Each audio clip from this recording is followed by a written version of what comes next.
Hi, so I decided to do a retake of my video from this morning because after I posted it, I realized that there was some really irritating background noise and I couldn't isolate it. So anyway, I just wanted to go over what FTD is and what its general affliction feels like.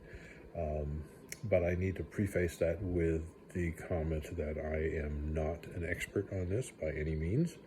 I have been in the medical health profession for 30 years as a respiratory therapist, so neuropsychology, neurosciences, that sort of thing is out of my realm.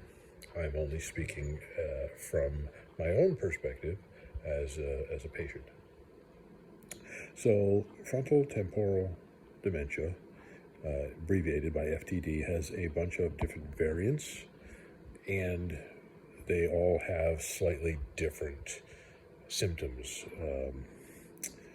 The most common thing that people see is memory loss. Now, dementia doesn't mean that you're crazy or anything like that. You're not insane. Dementia, in this case, alludes to loss of memory. Now, people can have hallucinations and that sort of thing, and that can tie into it, but that doesn't mean they're crazy. It just means that they are seeing things. I know that sounds a little strange, but they can be completely with it around their surroundings and everything, be able to have a normal conversation, but they are seeing some things. I don't have that issue. I just have the memory loss. So life expectancy with FTD varies greatly as well. Typically, it's, from what I have read, it can be anywhere from 5 to 8 years, 8 to 12 years, depends on the general health of the person in the beginning and how quickly the disease moves along, because it can move at different rates. There are some people who have lived for decades with it, but generally speaking, I think it said on average is 5 to 8 years.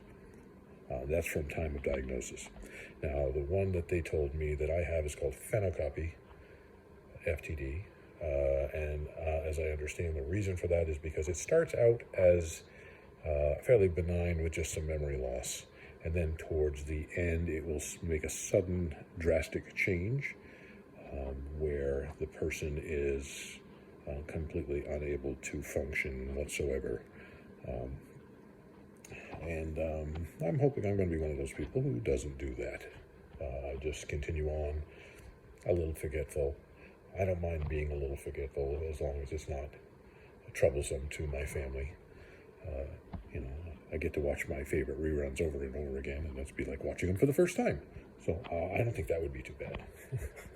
But so anyway, I would please request that you click the follow button and follow along with this, and please ask questions.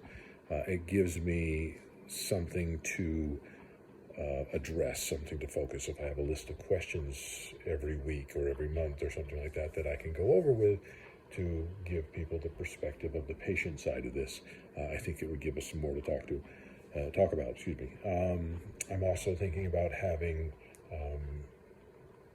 people interview me as well as interviewing others, seeing if I can possibly get some actual medical professionals who specialize in this sort of thing to answer some questions, whether live or whether just by texting to me or whatever. But that's my hope, and so please follow along.